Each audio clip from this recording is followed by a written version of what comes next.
और जो second mister Joshi है आपका वो कहीं और लिखा हुआ है, तो मुझे दूर दूर बेसिकली सिलेक्शन करनी है, तो क्या यूज कर सकती हूँ? ये नहीं पता मैडम। जब आपको दूर सिलेक्शन करनी होती है तो आप कंट्रोल की प्रेस करते हो, कि हम बार बार तो बार बार हेडिंग तो दे नहीं सकते, तो हमने क्या सोचा, हाँ। हमने कंट्रोल के साथ उसे प्रेस करके रखा, फिर हम नीचे भी यहाँ पे गए। उसके बाद हमने क्या किया, मिस्टर जोशी को जो भी दूसरा सिलेक्शन में है सबको सिलेक्ट कर दिया एक एक करके। हम्म। आप चाहो तो इंडिविजुअल भी दे दो, अगर आपको कंट्रोल से समझ में, मतलब क्या होता है, कंट्रोल प्रेस करने के टाइम पे बहुत सी चीजें हमें सिलेक्शन में नहीं भी डालनी है, वो भी आ जाती हैं। तो उनको हटाने के लिए हमने सिंपली अपना क्या किया, इस तरीके से कंट्रोल प्रेस किया, अदरवाइज आप रहने भी दे सकते हो। तो मैंने सीमा तक कर दिया, होम में जाके मैंने इनको हेडिंग 1 इशू किया। हम्म। जैसे मैं हेडिंग 1 पे गई, अब आप देखो, जब मैं फर्स्ट टेबल मतलब फर्स्ट पेज जो मैंने ब्लैंक छोड़ा है टेबल ऑफ कंटेंट के लिए, जब मैं रेफरेंस पे जाऊंगी, टेबल ऑफ कंटेंट हेडिंग 1, अब आप सी हो गया। तो आपको पर्टिकुलरली ये भी बता रहा है कि जो आपका ये वाला मिस्टर जोशी है ये सेकंड नंबर की पेज पे है, मिस्टर जोशी हाँ। सेकंड वाला ये थर्ड पे है, फिर फोर्थ फिफ्थ सिक्स। अब आप सपोज करो मुझे इस वाले शर्मा पे जाना है, वैसे तो कुछ ना कुछ डिस्क्रिप्शन लिखा होगा, और जब आप इस पे क्लिक करो तो लिखा भी आ रहा है control click to follow link, तो इसके साथ मैंने क्लिक कर दिया। अब आप देखो हाँ। एक ही बार में मूव हुए। बेसिकली हाँ। ये जो है ना, आगे हम हाइपर लिंक भी करेंगे इसमें, तो वो जो हाइपर लिंक इसमें क्रिएट हुई है कि आप किसी के भी नाम पे कंट्रोल के साथ क्लिक करो और आप उसी लोकेशन पे पहुंच जाओगे जहां पे वो लिखा हुआ है। So this is your table of content. Okay. और इसमें हाँ। अपडेट वगैरह भी करना होता है, तो जैसे अभी मिस्टर जोशी एंड सीमा तक ही मैंने डाला है, मुझे थोड़ा अपडेटेड वर्जन भी इसमें चाहिए। सो मैम अब हाँ। इसमें एक पूछना था। हाँ। मैम ये वर्ड में हुआ, इसके बाद एसओपी जो रहती है हमको, हम्म। एक तारा करके सॉफ्टवेयर है, उसमें अपलोड करने के पहले मतलब पीडीएफ में कन्वर्ट करनी पड़ती है। हाँ। तो उसके बाद ये कंट्रोल करके क्लिक किया तो जा सकते हैं पेज पे उसके। चला जाएगा। अगर आपने देखा होगा कभी भी आप पीडीएफ भी अपने ओपन करते हो जो कहीं से आता है, तो उसमें ना हाँ। वो लिंक जैसी है वैसी ही रहती है, वो चेंज नहीं करती। अगर आप उस पीडीएफ में भी क्लिक करोगे हाँ। तब भी काम करेगी, तो पीडीएफ हर जगह काम करता है आपका, उसमें लिंक रहेगा। ओके। ओके। तो एक ये चीज है, प्लस में अपडेटेड का मैं आपको बता रही थी, सपोज सीमा है। अब सीमा में ना एक सब हेडिंग्स इंक्लूड की कि ये साइंस का प्रोजेक्ट वाला है, एक वो क्वेश्चन पेपर हो गया और ये साइंस प्रोजेक्ट है, तो इसको भी मुझे क्या देना पड़ेगा, इसको भी हेडिंग बनानी पड़ेगी, ऐसा नहीं है कि इसको नहीं बनाना पड़ेगा। तो मैंने होम में जाके, क्योंकि एक सब हेडिंग है, देखो मेन जो हेडिंग होती है उनको हेडिंग 1 मिलता है, लेकिन जो सब हम्म। हेडिंग्स है उनको हम हेडिंग 2 देंगे। अब जब हम्म। मैंने हेडिंग 2 दिया तो मैं जाके चेक करूंगी क्या ये अपडेट हुआ, थोड़ा सा अपडेट ही नहीं हुआ। कब अपडेट होगा, जब आप रेफरेंस पे जाके दोबारा टेबल ऑफ कंटेंट एंड इस पे क्लिक कर दोगे। अब आप देखो, तो आप ये देखो कि एसओपी में भी एक सीक्वेंस बना हुआ है, तो उसमें वो सीक्वेंस इस तरीके से कि हेडिंग 1 एंड हेडिंग 2 भी आप उसमें इंक्लूड आराम से कर पा रहे हो, वरना नहीं आएगा। इसको कुछ बोल्ड वगैरह आप कर सकते हो, आप चाहो तो इनको ब्लैक शेड में इंसर्ट कर दो, जैसे कि अभी आप देखो कि रेड वगैरह आ रहा है ना, तो इस तरीके से आप फॉर्मेट कर दो, तो वो ऑटोमेटिक हो जाएगा। ऐसा नहीं है कि अगर हमने हेडिंग 1 या 2 लिए तो वही पर्टिकुलर कलर रहेगा, आप उसमें चेंजेस भी कर सकते हो। ओके, क्लियर इतना अनिल जी आपको? हाँ। हाँ। Yes ma'am. फाइन। सो देखिए अभी ना वर्ड के लिए मैं आपको शायद 3 से 4 असाइनमेंट शेयर करने वाली हूँ, जिसमें आपका table okay. Of content, header and footer, bullets जो आपने सीखे थे स्टार्टिंग में, और जो हाँ। फॉर्मेटिंग के ऑप्शंस मैंने आपको बताए थे, उन सब का वो एक कॉम्बिनेशन होंगे, तो एक बार तो आप वो प्रैक्टिस करें। थोड़ा सा ना ओके। आज एक्सेल भी एक बार स्टार्ट कर लेते हैं, ताकि थोड़ा सा हमारा ना रूटीन बन जाए करने का। ओके। ओके। ओके। तो एक बार मैं चेक करती हूँ कि वर्ड हमने एक्सेल में क्या क्या किया है, और अगर आपको लगता है कि ये टॉपिक मेरे को रिवाइज करवाना है तो आप फिर वो बता देना। तो एक बार पहले मैं चेक कर लेती हूँ। हाँ।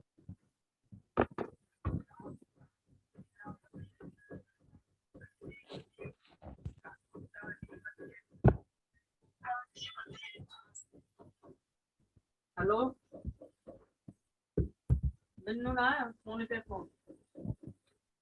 इसमें आप देखिए, हमने जब अपना एक्सेल किया था तो हमने बेसिक फॉर्मूलाज किए थे, कंडीशनल फॉर्मेटिंग, डेटा वैलिडेशन का एक टॉपिक किया था, इंडेक्स एंड मैच आपको याद है, V lookup and index and index, match हाँ, वी याद है थोड़ा वी बहुत? लुकअप की नहीं, ज्यादा नहीं रहा हाँ, मैंने तो प्रैक्टिस उसी को नहीं एक की बार ना ज्यादा। रिवाइज कर लेते हैं, क्योंकि एक्सेल में उसके बाद हमारे पास यही टॉपिक्स बचते हैं, which is database function, MIS जो पीवेट टेबल आप बोलते हो, और डैशबोर्ड। हाँ तो उससे हाँ। पहले हम अपना ना वी लुकअप का थोड़ा सा टॉपिक कवर अप कर लेते हैं। तो एक बार मैं आपको वो स्क्रीन शेयर करती हूँ, और फिर आप मुझे बताना भी साथ के साथ कि आप ही मुझे गाइड करोगे इस वी लुकअप वाले में। तो एक बार मैं शेयर कर देती हूँ।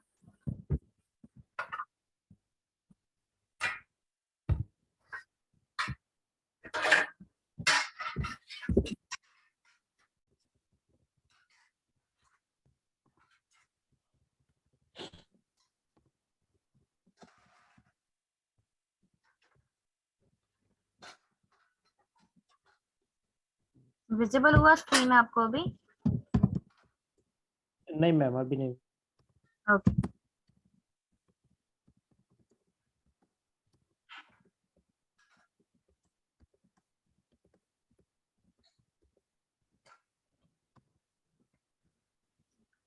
करती हूँ आपको share। ठीक है, अगर आपको मैं सिंपली कॉन्सेप्ट बोलूं कि आप मुझे ये समझाइए कि वी लुकअप यूज ही क्यों करते हैं, तो क्या जवाब हो सकता है? मींस वी लुकअप यूज करने का मोटिव बस। कि बहुत सारा डेटा है, उसमें हम्म, से अपने को पर्टिकुलर डेटा का डिटेल्स निकालना है। हाँ, पर्टिकुलर डेटा का डिटेल्स निकालना है with the use of what? क्या यूज कर सकते हैं हम पर्टिकुलरली? हम्म। कोई लुकअप वैल्यू?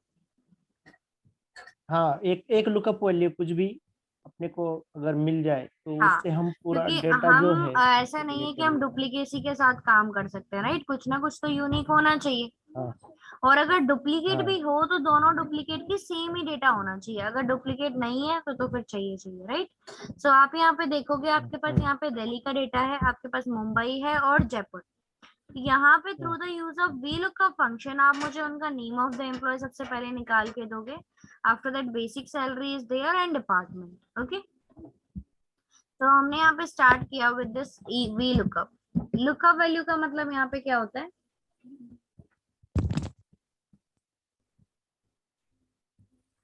लुकअप वैल्यू मतलब वो एम्प्लॉय कोड जो भी है। हाँ, so this is 80 and 160 comma, after that table हाँ, एरे। जो टेबल जिसमें से सर्च करना है वो टेबल को सिलेक्शन करना हाँ, वो पूरी टेबल जो कि आपकी दिल्ली वाली शीट होगी। तो क्या हम इस दिल्ली वाली शीट को पूरा आपको सिलेक्शन करके फ्रीज भी करना होता है? है। हाँ हाँ। और अगर सपोज करो, अगर आपको फ्रीजिंग की नॉलेज नहीं है, और लेकिन मुझे पता है कि मेरी टेबल दिल्ली से लेके एम्प्लॉय कोड वीर तक ही आएगी, तो हम क्या कर सकते हैं? मतलब बेसिकली मैं आपको ये समझाना चाहती हूँ, वैसे तो मैंने सिलेक्शन की है, लेकिन अभी हाँ, फॉर्मूले में क्या लिखा आ रहा है? दिल्ली। क्यों लिखा आ रहा है ये दिल्ली? क्योंकि ये जो लेफ्ट साइड में A1 लिखा है ना, उधर हम हम्म, डालते हैं उसका नेम पूरा हाँ, टेबल मतलब का। वो नेम बॉक्स आप उसको बोलते हो। तो हमने उस हाँ। नेम बॉक्स में उस टेबल को नाम दिया हुआ है एज दिल्ली, हम्म, राइट? हम्म, और हम्म, अगर आपने नाम नहीं दिया तो आप उसे क्या करोगे? फ्रीजिंग करते हो, और उस फ्रीजिंग करने की शॉर्टकट की क्या है आपके पास? F4। तो आप सपोज करो मैंने दो तीन फील्ड एक्स्ट्रा ले ली यहाँ से, मैंने कुछ इस तरीके से ले लिया डेटा, तो अब वो तो फ्रीजिंग करनी पड़ेगी, इसको नाम थोड़ी दिया है। अच्छा, ठीक है, इतना हाँ। करेक्ट है आपका। Next is column index number.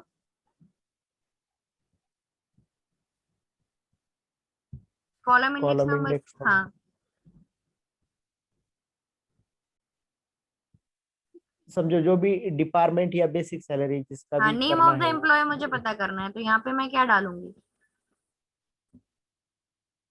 क्या डालना है? नेम ऑफ द एम्प्लॉय हाँ, G1। G1। नहीं। हाँ हाँ, बोलिए। अभी आपसे कॉलम इंडेक्स नंबर मांग रहा है, कि मींस पर्टिकुलरली आप वो बताइए कि वो पर्टिकुलर किस कॉलम में रखा हुआ है, राइट? तो अभी आप यहाँ पे देखोगे तो काउंटिंग नहीं करनी पड़ेगी हमें 1 2 3 4 5 6 7, जो कि एक तरह से बहुत ज्यादा लेंथी हो जाता है कि हम पर्टिकुलर किसी चीज को काउंट कर रहे हैं। तो उससे ज्यादा हम क्या फंक्शन लगा के चलेंगे, अपना कॉलम फंक्शन।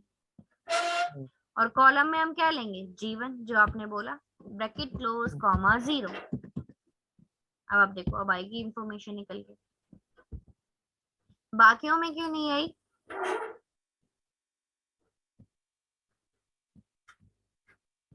या अनिल जी, बाकियों में इंफॉर्मेशन क्यों नहीं आई? बाकियों में मतलब बेसिक सैलरी और डिपार्टमेंट में, इसमें नहीं, इसमें ये जो NA लिखा आ गया ना, इनमें क्यों नहीं आया? हाँ, क्योंकि ये उसमें नहीं होगा वो टेबल, हाँ, डेली वाले में। मतलब ये जो टेबल, मतलब जो डेटा है वो उस टेबल में नहीं होगा। तो इस टेबल में क्या आ गई? एरर आ गई। तो हम यहाँ पे कौन सा फंक्शन यूज हाँ, कर सकते हैं कि हम मुंबई का डेटा भी निकाल पाए और जयपुर का डेटा भी निकाल पाए? आपको फंक्शन एक बताया था मैंने, इफ एरर, जिसका मतलब क्या होता है कि अगर हाँ, कोई गलती होती है तो, अगर कोई गलती है हम्म, उस केस में, तो अगर हाँ, किसी केस में आपके पास कोई गलती है तो कौन सा फंक्शन यूज करेंगे? If error. अब आप सोच के बताइए, ऐसे रैंडम कुछ भी आप बोल दीजिए कि इफ एरर मुझे कहाँ लगाना चाहिए, और वी लुकअप दूसरा जो ये मुंबई शीट के साथ, वो कहाँ लगाना चाहिए? इफ इफ एरर शुरू में लगाएंगे मैडम। राइट, क्योंकि वो हमेशा स्टार्टिंग में ही आपका लगता है। तो मैंने यहाँ पे इफ एरर अपना लगा दिया। उसके बाद और वी लुकअप हम कहाँ पे लगाएंगे? बिल्कुल लास्ट में। हाँ, अगर इफ एरर आपका सबसे स्टार्टिंग में लगा है तो वी लुकअप आपका लास्ट में लगेगा। और उसी के साथ साथ आपको कुछ भी ना डिलीट नहीं करना है। नॉर्मली क्या करते हैं, हम ब्रैकेट हटाने की कोशिश करेंगे, लेकिन हमें नहीं करना है। कॉमा लगा के वी लुकअप स्टार्ट किया, लुकअप वैल्यू तो सेम ही रहेगी, और शीट का नाम क्या हो जाएगा इस बार? मुंबई। हाँ, मुंबई डाल दिया। अब कॉलम इंडेक्स नंबर के लिए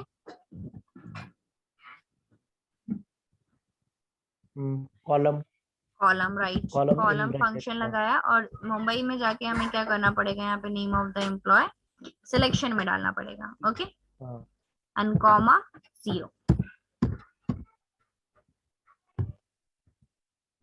आप ये देखिए, आ गया। बाकी इंफॉर्मेशन क्यों नहीं आई? क्योंकि हो सकता है वो जयपुर शीट से रिलेटेड हो। जयपुर में हो हाँ, तो सकता, फिर हाँ, से हम यहाँ पे क्या स्टार्ट करेंगे अपना, इफ एरर फिर दोबारा, से, मतलब हाँ, मतलब हाँ, जितनी बार गलती उतनी बार आपको इफ एरर यूज इसमें करना पड़ेगा। तो मैंने इफ एरर अपना यूज किया। और फिर हमें कोई भी यहाँ पे माइनस प्लस नहीं करना है, कॉमा लगा के फिर से क्या लगाया, वी लुकअप फॉर्मूला। इस बार किसके साथ लगा रहे हैं? जयपुर जयपुर वाली। के साथ, हाँ, तो जयपुर के साथ हमने लगाया। हाँ, और यहाँ पे मैंने इसकी सिलेक्शन किया फ्रीज अप, और कॉलम लगाया फंक्शन, ताकि मुझे नेम ऑफ द एम्प्लॉय को काउंट ना करना पड़े, एंड कॉमा 0। H1, हो गया। Bracket complete and then comma 0 ना मैडम। हाँ, क्योंकि ब्रैकेट हमने इसलिए कंप्लीट किया क्योंकि वो कॉलम का फॉर्मूला बीच में इंसर्ट कर रहे हैं ना, तो उसका जो ब्रैकेट ओपन हुआ है वो आगे जाके क्लोज हाँ, भी करना पड़ेगा, इस वजह से। ओके, और ये लास्ट वाला हो सकता है ये तीनों शीट्स में ही ना हो, राइट?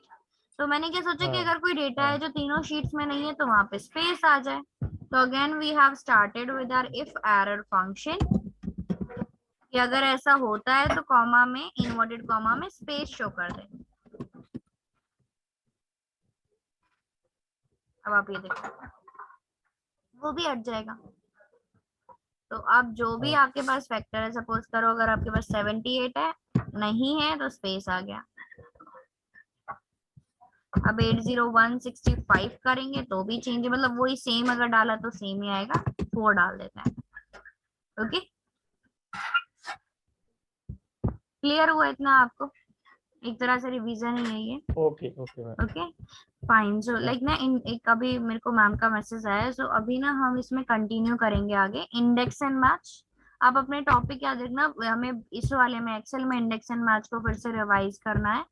और वर्ड में मैं चेक करती हूँ कि नेक्स्ट टॉपिक में हम शायद टेबल अपना करेंगे।